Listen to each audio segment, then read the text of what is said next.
तो बच्चों, जैसा कि हम लोग पढ़ चुके थे अभी तक, rights of bailor and rights of belly. पर वे राइट्स हमने बेलर के बेली के खिलाफ और बेली के बेलर के अगेंस्ट पढ़े थे। यहाँ पर एक हेडिंग है, rights of bailor and bailee against any wrong doer. Wrong doer के अगेंस्ट यहाँ पर एक और वर्ड इस्तेमाल हो सकता है जिसे हम कहते हैं ट्रेसपासर। तो नियम ये कहता है कि यदि गुड्स बेली के पास है और कोई बंदा थर्ड पर्सन जो है बेली को रॉन्गफुली डिप्राइव करता है गुड्स बेल्ड के पोजेशन या यूज से, या गुड्स को कोई नुकसान पहुंचाता है, तो बेली के पास राइट है और बेली एंटाइटल्ड है, तो बेली यूज कर सकता है रेमेडीज जैसे कि बेली ही ऑनर हो और ऑनर ही इस्तेमाल करता। वैसे तो चाहे तो बेली केस फाइल कर ले, चाहे तो बेलर केस फाइल कर दे उस रॉन्ग डूअर के खिलाफ, क्योंकि उसने बेली को अनऑथराइज तरीके से डिप्राइव या गुड्स को पहुंचाई इंजरी। चलो, ये तो बात समझ में आती है कि भाई बेली के पोजीशन में है गुड्स तो उसकी ड्यूटी है, तो उसे राइट भी दे दिया कि वो रॉन्ग डूअर के खिलाफ केस फाइल कर सकता है। और जो बेलर है वो तो ऑनर है, वो तो रॉन्ग डूअर के खिलाफ केस फाइल एनी हाउ कर ही सकता है हर सर्कमस्टांस में। बात आती है अपोर्शनमेंट ऑफ रिलीफ की। अपोर्शनमेंट ऑफ रिलीफ, यदि बेली या बेलर कोई भी केस फाइल करता है और कॉम्पनसेशन मिलती है, तो उस कॉम्पनसेशन का बंटवारा कैसे होगा बेलर बेली के बीच में। तो इसमें एक एग्जाम्पल हमें समझना होगा। एग्जाम्पल से सारी बात बड़ी आसानी से समझ में आ जाएगी। सपोज बेलर ने बेली को अपनी एक वॉच दी रिपेयर के लिए। वॉच थी 10,000 रुपए की। ये बेलर, ये बेली। अब हुआ क्या कि एक थर्ड पर्सन ने उस वॉच को चोरी करने के चक्कर में तोड़ दिया, नुकसान पहुंच गया, खत्म कर दी वॉच, डिस्ट्रॉय कर दी, इंजरी कर दी। तब तक वॉच को रिपेयर करने के जो चार्जेस थे वो इनकर हो चुके थे 1,000 रुपये।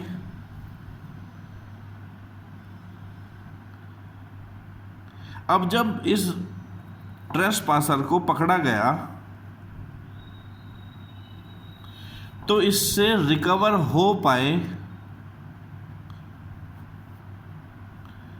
5,000 रुपये। इससे ज़्यादा इसके पास थे ही नहीं बेचारे के। 5,000 रुपये रिकवर हुए इससे। तो ये 5,000 रुपये अब बेलर बेली के बीच में कैसे बढ़े। तो यदि हम नियम देखें तो नियम ये कहता है, whatever obtained by way of relief और compensation in such suit shall as between bailor bailee be dealt with accord in their respective interest. यदि कुल मिला के भाई 11,000 रुपये रिकवर हो जाते तो समस्या ही कोई नहीं थी। 10,000 रुपये बेलर को मिल जाते उसके घड़ी के, 1,000 रुपये बेली को मिल जाते उसके रिपेयर चार्जेस के। पर ये तो चोर भी गरीब ही निकला और 5,000 रुपये रिकवर हुए। तो जब इससे पैसे रिकवर हुए कम, तो में बटेंगे कैसे? According to their respective interests. इसका मतलब ऐसे केस में ये 5,000 बेलर और बेली में बटेंगे 5,000 इंटू 10,000 बाई 11,000, 5,000 इंटू 1,000 बाई 11,000। तो यानी कि ये 10:1 में बटेंगे बेलर बेली में। क्यों? क्योंकि टोटल रेस्पेक्टिव इंटरेस्ट भी इनका यही है। इसे बोलते हैं अपॉर्शनमेंट ऑफ रिलीफ। ये बहुत अच्छा टॉपिक है, इसके ऊपर एक बार एक प्रैक्टिकल क्वेश्चन भी आ चुका पेपर्स में। फिर नेक्स्ट टॉपिक आता है टर्मिनेशन ऑफ बेलमेंट। बेलमेंट समाप्त कैसे होती है? Termination of bailment. अब बेलमेंट जब समाप्त होने की बात आई तो हमने देखा कि बेलमेंट टर्मिनेट हो सकती है यदि निश्चित समय के लिए बेलमेंट की गई है और वो निश्चित समय बीत जाए, निश्चित उद्देश्य के लिए बेलमेंट की गई है, वो उद्देश्य अचीव हो जाए, बेलर बेली को नोटिस दे दे, या फिर बेलर बेली की डेथ से, या फिर subject matter of bailment he destroy हो जाए। इनमें से कुछ भी हो जाए तो ऐसे केस में बेलमेंट हो जाएगी टर्मिनेट। तो यहां पर जो अगले पेज पे डायग्राम है उसमें भी ये सारी हेडिंग्स देखो शो की गई हैं कि बेलमेंट कैसे समाप्त हो जाती है। बेलमेंट समाप्त हो जाती है expiry of period, achievement of object, death of bailor और bailee, inconsistent use of goods by bailee और डिस्ट्रक्शन ऑफ सब्जेक्ट मैटर। इनमें से किसी भी प्रकार से बेलमेंट हो सकती है समाप्त। यहाँ पर एक एक करके जब हम पढ़ेंगे बेलमेंट कैसे समाप्त हो सकती है, तो सबसे पहले लिखा है यदि गुड्स दिए गए थे एक निश्चित समय के लिए और कॉन्ट्रैक्ट ऑफ बेलमेंट निश्चित समय के लिए हुआ था तो कॉन्ट्रैक्ट टर्मिनेट हो जाएगा निश्चित समय बीतने पर। बात भी बिल्कुल सही है, निश्चित समय के लिए बेलमेंट हुई थी, निश्चित समय बीत गया, बेलमेंट समाप्त। उद्देश्य के लिए यदि गुड्स डिलीवर किए गए थे स्पेसिफिक उद्देश्य के लिए तो बेलमेंट टर्मिनेट हो जाएगी जैसे ही वो उद्देश्य पूरा हो जाएगा। नोटिस देकर भी बेलमेंट टर्मिनेट हो जाती है। कैसे? यदि बेली ने ऐसा कोई काम किया जो कि बेलमेंट की शर्तों के इनकंसिस्टेंट था, यदि बेली ने ऐसा कोई काम किया जो बेलमेंट की शर्तों के इनकंसिस्टेंट था तो ऐसे केस में बेलर किसी भी समय टर्मिनेट कर सकता है कॉन्ट्रैक्ट ऑफ बेलमेंट नोटिस बेली को देकर कि तुमने इनकंसिस्टेंट यूज किया, तो इसीलिए मैं बेलमेंट समाप्त कर रहा हूं। फिर बात आती है ग्रेट्युअस बेलमेंट की। और याद करो ग्रेट्युअस बेलमेंट तो हमने पढ़ा था कि बेलर किसी भी समय खत्म कर सकता है, पर याद ये रखना था कि यदि बेली को लॉस से ज़्यादा फायदे से ज़्यादा लॉस हो जाता है तो इंडेमनिफिकेशन करेगा बेलर, पर टर्मिनेट करने का अधिकार उसके पास हमेशा है। ग्रेट्युअस बेलमेंट तो कभी भी टर्मिनेट कर सकता है बेलर किसी भी समय नोटिस बेली को देकर, परंतु जो टर्मिनेशन है उससे लॉस नहीं होना चाहिए बेली को जितना प्रॉफिट उसने कमाया। ऐसे केस में यदि ऐसा हो गया तो कंपनसेट करेगा बेली को लॉस के लिए। वैसे डेथ से भी बेलमेंट समाप्त हो जाती है। जो ग्रेट्युअस बेलमेंट है वो तो बेलर बेली किसी की भी डेथ हुई ऑटोमेटिकली टर्मिनेट हो जाएगा। यदि ग्रेट्युअस बेलमेंट है तो बेलर बेली किसी की भी डेथ हो ऑटोमेटिकली टर्मिनेट हो जाएगी। लेकिन जो नॉन ग्रेट्युअस बेलमेंट है उसमें बेलर की डेथ से बेलमेंट समाप्त नहीं होगी, क्योंकि हो सकता है वो कोई कॉन्ट्रैक्ट हो। ये बात याद रखने की और समझने की भी है, क्योंकि हम बात कर रहे हैं डेथ की, तो ग्रेट्युअस बेलमेंट तो टर्मिनेट हो जाएगी बेलर बेली में से किसी की भी डेथ हो, डेथ ऑफ ईदर से। लेकिन यदि हम देखें नॉन ग्रेट्युअस बेलमेंट,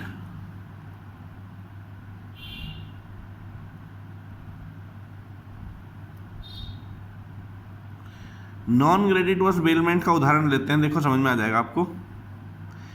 एक टैक्सी वाला है जिसने अपनी कार हायर पर चलाने के लिए दूसरे को दे दी। ये बेलर, ये बेली, क्योंकि हायर पे कार दी गई है तो नॉन ग्रेट्युअस बेलमेंट हुआ सीधे सीधे।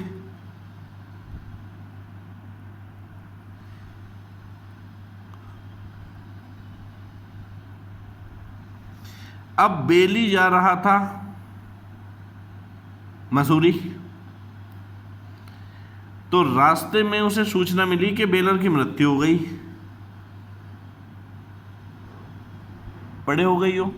अब तो वो कार आकर ही लौटाएगा, क्योंकि बेलमेंट यदि नॉन ग्रेटिटुअस है तो बेलर की मृत्यु से बीच में समाप्त नहीं हो जाएगी। हाँ, लेकिन ग्रेटिटुअस बेलमेंट दोनों में से किसी की भी डेथ हो तो उसी समय समाप्त हो जाती है। फिर बात आती है बेलमेंट के समाप्त होने का एक और तरीका है सब्जेक्ट मैटर का डिस्ट्रॉय हो जाना। यदि ओरिजिनल कंडीशन बेल्ड गुड्स की एग्जिस्ट नहीं करती है, वो डिस्ट्रॉय हो जाते हैं गुड्स, तो contract of bailment automatically terminate हो जाता है। यदि गुड्स हो जाते हैं नष्ट तो ऐसे केस में बेलमेंट ऑटोमेटिकली टर्मिनेट हो जाती है, क्योंकि जो पर्पस है वो पूरा नहीं होगा या कॉन्ट्रैक्ट की परफॉर्मेंस अब असंभव हो चुकी है, क्योंकि सब्जेक्ट मैटर ही क्या हो गया, डिस्ट्रॉय। तो डिस्ट्रक्शन ऑफ सब्जेक्ट मैटर से भी बेलमेंट हो जाती है समाप्त। फिर उसके बाद कुछ डिफरेंट टॉपिक्स आते हैं, जैसे कि टॉपिक आता है फाइंडर ऑफ लॉस्ट गुड्स का। फाइंडर ऑफ लॉस्ट गुड्स नाम से ही पता चल रहा है किसी के गुड्स खो गए हैं और किसी को मिल गए हैं।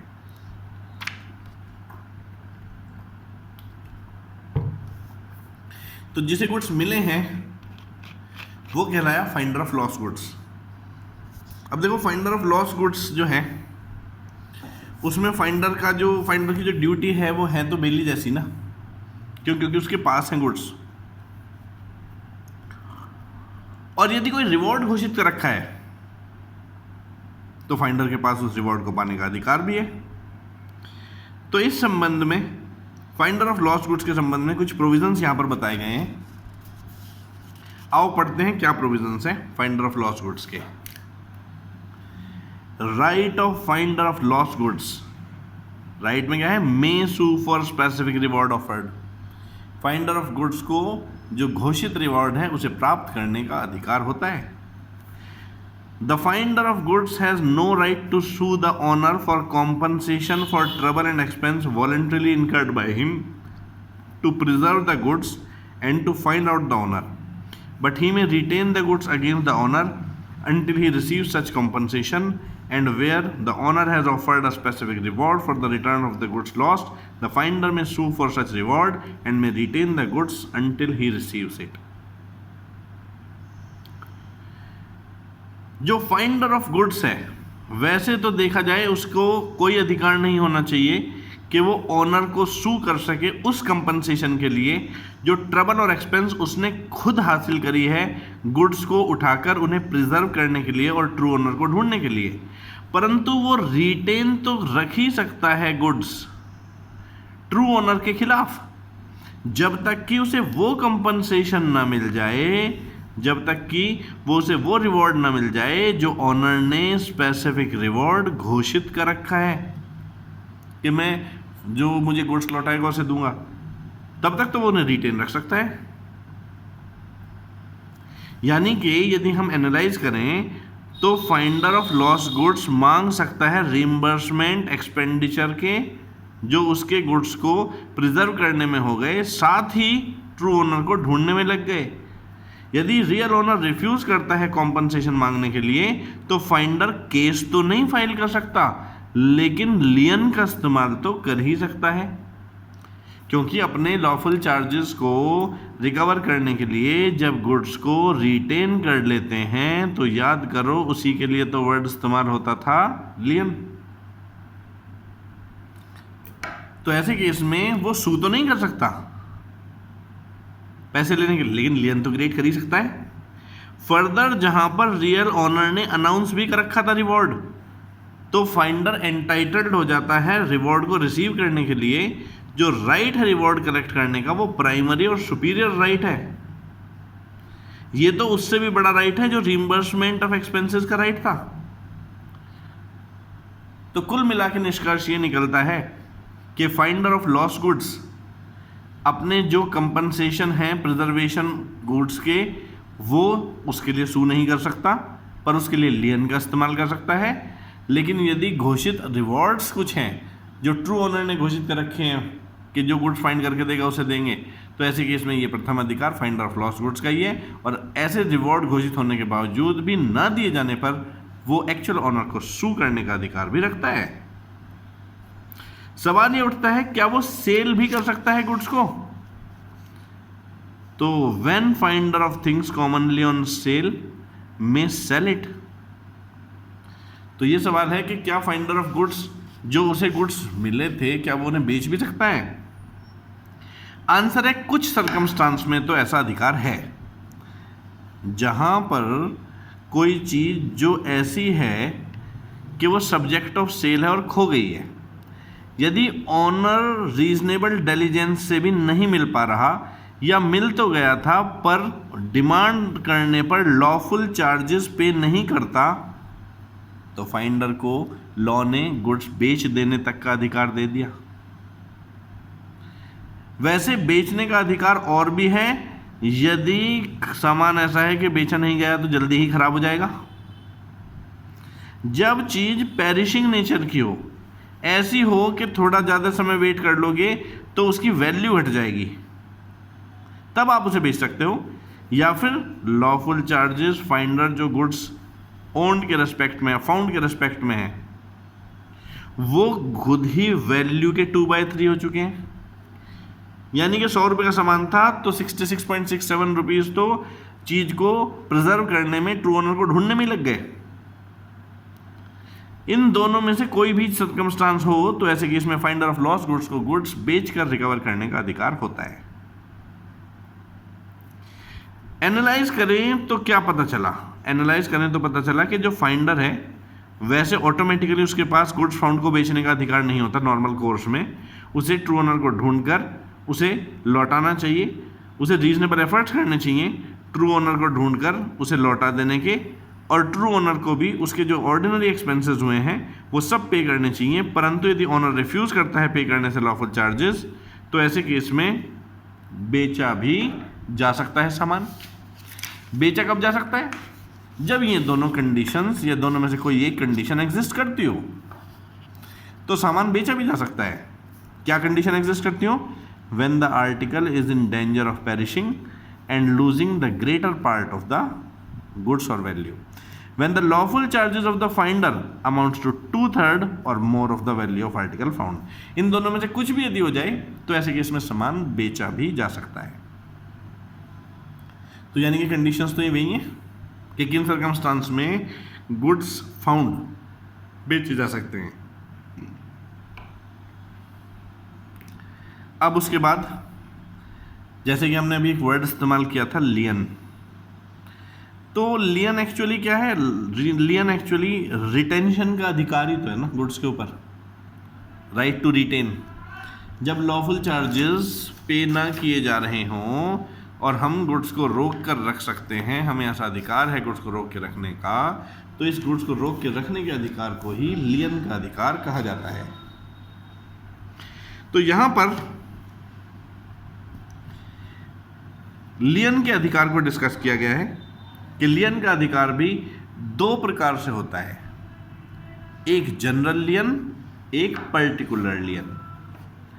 तो लियन का अधिकार है गुड्स को रोक के रखने का अधिकार, और लियन हो सकता है जनरल लियन और पर्टिकुलर लियन, जब हम केवल उन्हीं गुड्स को रोक के रख सकते हैं जिन पर हमने मेहनत की है और जो हमारी डेब्ट्स हमें ड्यू हुए हैं, उन्हें पर्टिकुलर लियन कहते हैं। पर जब जनरल बैलेंस ऑफ अकाउंट्स के लिए कोई भी गुड्स जो लॉफुली पहले से हमारे पोजीशन में है दूसरे के और हम उन्हें रोक के रख लेते हैं तो उसे बोलते हैं जनरल लियन। वैसे इसे शुरू से समझते हैं और एग्जाम्पल्स इसके समझते हैं। बात आई जनरल लियन और पर्टिकुलर लियन की, तो सबसे पहले तो बेलीज पर्टिकुलर लियन को डिस्कस किया गया।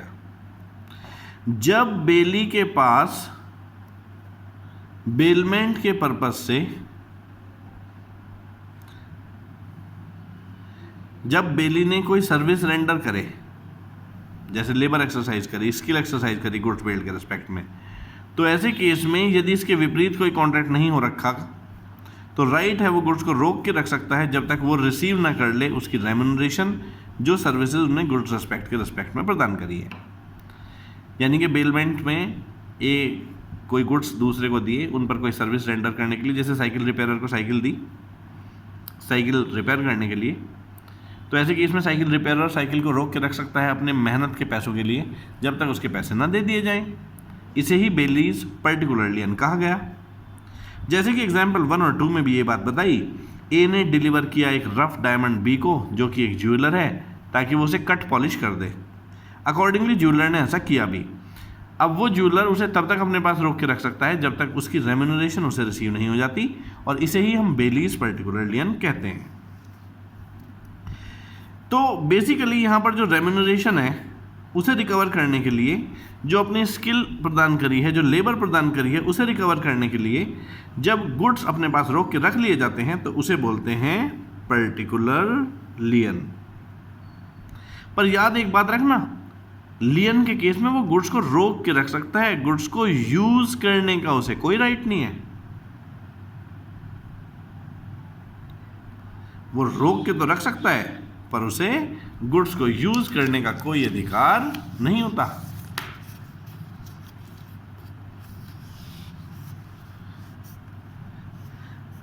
अच्छा, मान लो बेली ने डिलीवर कर दिए गुड्स और रेम्यूनरेशन भी अभी तक उसकी नहीं मिली, तो अपने रेम्यूनरेशन के लिए सू करने का अधिकार तो उसके पास हमेशा है ही, क्योंकि उसने जो वर्क किया है उसकी रेम्यूनरेशन तो उसकी ड्यू हो ही चुकी, और ड्यू अमाउंट के लिए सू तो हमेशा किया ही जा सकता है। वैसे यदि मान लो पर्टिकुलर लियन वेव करना चाहे तो कॉन्ट्रैक्ट करके पर्टिकुलर लियन वेव भी किया जा सकता है। लेकिन याद रखने वाली बात यह है कि पर्टिकुलर लियन का अधिकार लॉस्ट हो जाता है यदि बेली ने काम बताए गए समय के अंदर नहीं किया। पर्टिकुलर लियन का अधिकार लॉस हो जाता है यदि बेली ने काम बताए गए समय के अंदर नहीं किया, तो फिर वो लियन नहीं रख सकता। क्यों? क्योंकि उसने फर्स्ट डिफॉल्ट कर दिया, उसने कंप्लीट नहीं किया work with in the time.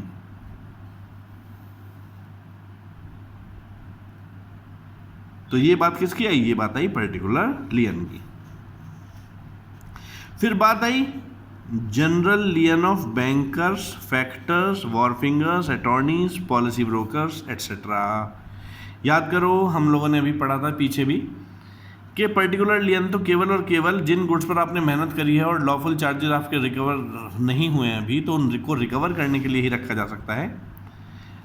General लियन नहीं रखा जा सकता। जनरल लियन का अधिकार तो कुछ ही लोगों को है, या तो कॉन्ट्रैक्ट में लिखा हो या तो कुछ ही लोगों को है। बैंकर हैं, फैक्टर हैं, वॉरफिंगर हैं, अटॉर्नीज ऑफ हाई कोर्ट हैं, पॉलिसी ब्रोकर्स हैं। यदि इसके विपरीत कोई और कॉन्ट्रैक्ट नहीं हुआ तो वो रिटेन कर सकते हैं सिक्योरिटी के रूप में अपने जनरल बैलेंस ऑफ अकाउंट के लिए कोई भी गुड्स जो उन्हें बेल्ड हुए हैं। But no other person have right to retain as security for such balance goods bailed to them unless there is express contract to the effect. इसका मतलब जब तक कॉन्ट्रैक्ट में ही ना लिख दिया गया हो तब तक जनरल लियन का अधिकार इन लोगों के अलावा किसी के पास नहीं होता। कौन कौन है? Banker, factor, wharfinger, attorney and policy brokers. ये छोटे क्वेश्चंस अब याद होने इसलिए जरूरी हैं क्योंकि अब मल्टीपल चॉइस क्वेश्चन भी तो आते ही हैं, तो इसीलिए ये क्वेश्चन याद होने जरूरी है। कुछ क्वेश्चंस यहां डिस्कस भी किए गए हैं, जैसे कि यहां पर एक एग्जाम्पल लिया गया है। जैसे हमें पता है कि बैंकर एंजॉय करता है राइट ऑफ जनरल लियन, कैश पे भी, चेक पे भी, बिल्स ऑफ एक्सचेंज पर भी, सभी सिक्योरिटीज जो उसके पास डिपॉजिटेड हैं कोई लोन अमाउंट के लिए, तो ऐसे केस में वो उन्हें रोक के रख सकता है। अच्छा, जैसे हमने जनरल लियन की बात करी, तो ये जो राइट है ना जनरल लियन का, इसमें गुड्स बेचे नहीं जा सकते हैं, बस रिटेन किए जा सकते हैं ड्यूज के लिए। जो राइट ऑफ लियन है वो वेव यदि करना चाहें तो कॉन्ट्रैक्ट से कर सकते हैं। तो जनरल लियन तो केवल कुछ सेलेक्टेड लोगों के पास ही होता है, इसका मतलब। फिर एक क्वेश्चन यहां पर है जिसमें जनरल और पर्टिकुलर लियन में क्या दिया है? डिफरेंस। जनरल लियन, पर्टिकुलर लियन, एक एक करके डिफरेंस पढ़ते हैं। कुछ 5 डिफरेंसेस यहां पे डिस्कस हुए हैं। लिखा है under section 171 of Indian contract act it confer the bailee the right of general lien. Under section 170 of Indian contract act it confer on the bailee the right of particular lien. तो सबसे पहला difference तो section का ही हो गया। यहां heading डाल लेते हैं कि किस चीज को लेकर डिफरेंस है। बेसिस ऑफ डिफरेंस क्या है? बेसिस ऑफ डिफरेंस, तो बेसिस ऑफ डिफरेंस में सबसे पहला डिफरेंस हो गया सेक्शन का कि जनरल लियन 171 से मिलता है और पर्टिकुलर लियन 170 से मिलता है। दूसरी बात, general lien alludes to the right to keep possession of goods belonging to other against general balance of account, but particular lien implies a right of the bailey to retain specific goods billed for non payment of amount। यानी कि जो general लियन है वो तो किसी भी पैसे के लिए रखा जा सकता है, लेकिन जो पर्टिकुलर लियन है वो केवल और केवल जो स्पेसिफिक गुड्स पर खर्चा किया था, स्पेसिफिक गुड्स पर मेहनत करी थी, उसके नॉन पेमेंट के लिए मिलता है। तो ऐसे केस में हम लिख सकते हैं बैलेंस ड्यू। कौन सा पैसा है जिसके बदले हम ये रख सकते हैं? जनरल लियन ऑटोमेटिक नहीं है, एग्रीमेंट में डालना पड़ता है। ये बेली केवल एक्सरसाइज कर सकता है यदि it is exercise by bailee only by name, पर पर्टिकुलर लियन तो लॉ ने ही हमें प्रोवाइड कर दिया, ये ऑटोमेटिक है। तो लिखो agreement it can be exercised against goods even without involvement of labor and skill. It comes into play only when some labor skill is involved, has been expended on the goods, resulting in increase in value of goods। यानी कि general लियन तो आपको तब भी available है, आपने goods पर कोई मेहनत करी हो ना करी हो, स्किल का इस्तेमाल किया हो ना किया हो। लेकिन पर्टिकुलर लियन तो आप केवल तभी इस्तेमाल कर सकते हो जब आपने लेबर इन्वॉल्व की हो, स्किल इन्वॉल्व करी हो, मेहनत करी हो, गुड्स की वैल्यू में कोई परिवर्तन करा हो। तो इसीलिए अगला हेडिंग हो गया लेबर एंड स्किल एम्प्लॉयड। और जनरल लियन 171 में किन्हें उपलब्ध है? केवल बैंकर्स को, फैक्टर्स को, वॉरफिंगर्स, पॉलिसी ब्रोकर्स को, वे एंटाइटल्ड हैं जनरल लियन के लिए। लेकिन पर्टिकुलर लियन तो अवेलेबल है बाकी सबको, फाइंडर ऑफ गुड्स को, प्लेजी को, अनपेड सेलर को, एजेंट को, पार्टनर को, ये सब पर्टिकुलर लियन के लिए एंटाइटल्ड है। तो एंटाइटलमेंट, तो कुल मिलाकर 5 पॉइंट के डिफरेंसेस हैं पर्टिकुलर लियन और जनरल लियन में। पहला सेक्शन को लेकर डिफरेंस, दूसरा कौन सा बैलेंस ड्यू है इस चीज को लेकर डिफरेंस, तीसरा विद और विदाउट एग्रीमेंट, चौथा लेबर और स्किल एम्प्लॉयड, और पांचवा कि कौन लोग एंटाइटल्ड हैं पर्टिकुलर लियन के लिए और कौन लोग एंटाइटल्ड हैं जनरल लियन के। तो ये कुछ 5 डिफरेंसेस के पॉइंट्स दिए गए हैं, बहुत ही इंपॉर्टेंट हैं। इस प्रकार से यहाँ पर हमारा जो मैटर है बेलमेंट का वो हो जाता है समाप्त, और इसके बाद नया टॉपिक जो शुरू होगा वो होगा प्लेज। जो प्लेज वाला टॉपिक है वो हम अगली वीडियोस में अपना कवर करेंगे। फिलहाल के लिए इतना ही, थैंक यू।